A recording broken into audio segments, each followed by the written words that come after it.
नमस्कार, आप सभी का एक बार फिर से स्वागत है। सत्य कहानी चैनल में करवा चौथ आने वाली है, इसलिए चलिए जानते हैं करवा चौथ से जुड़ी जानकारी, नियम और व्रत के बारे में। करवा चौथ हिंदू धर्म के प्रमुख त्योहारों में से एक है, जो कार्तिक मास के कृष्ण पक्ष की चतुर्थी तिथि को रखा जाता है। इस साल करवा चौथ 20 अक्टूबर 2024 को रखा जाएगा। महिलाएं पति की लंबी उम्र और सुखी वैवाहिक जीवन के लिए निर्जला उपवास रखती हैं, जिसका पारण चांद निकलने पर किया जाता है। कई लोग करवा व्रत की शुरुआत हमेशा सरगी खाने से करते हैं, जो सूर्योदय के लगभग 2 घंटे पहले खाई जाती है।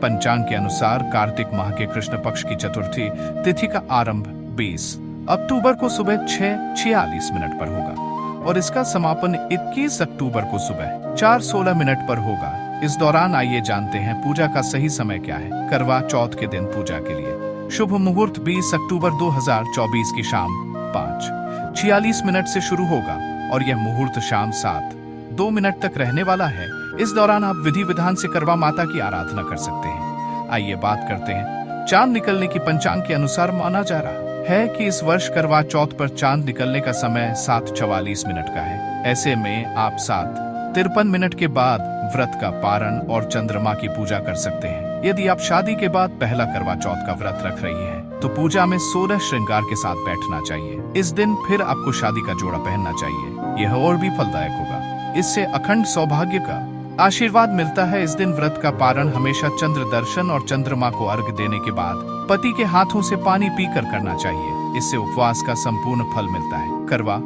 चौथ के दिन भोजन में भूलकर भी प्याज लहसुन का इस्तेमाल नहीं करना चाहिए।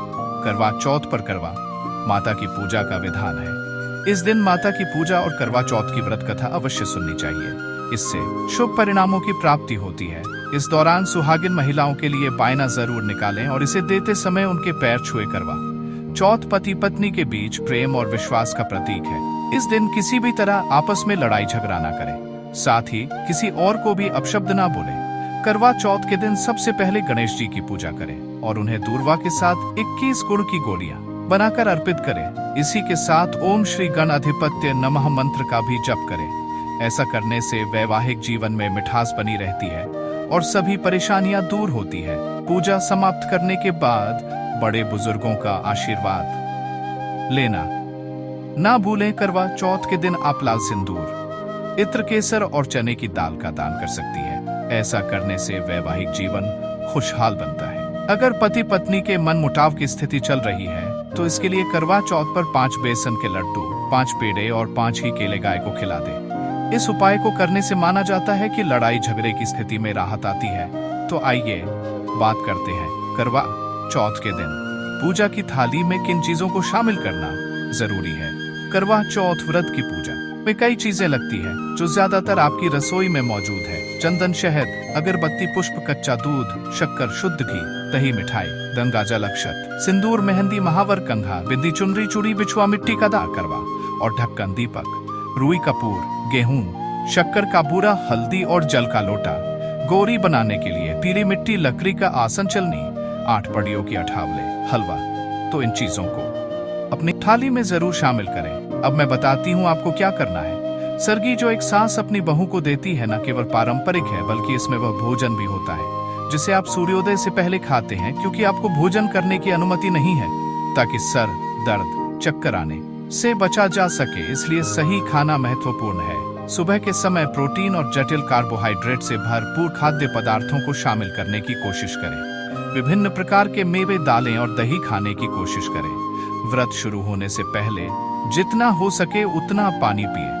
बिना पानी पिए व्रत करने से सिर दर्द और थकान होने का खतरा बढ़ता है, जिससे आप थक जाते हैं। फलों का रस भी सुबह पीना सहायक होता है। सबसे महत्वपूर्ण बात यह है कि यह दिन महिलाओं का दिन होता है और इसलिए आराम सबसे महत्वपूर्ण है। अपने शरीर पर अधिक दबाव न डालें और इस दिन का आनंद लें। करवा चौथ रखने वाली महिलाओं को भोजन तैयार करने में कैंची, सुई या चाकू का उपयोग नहीं करना चाहिए।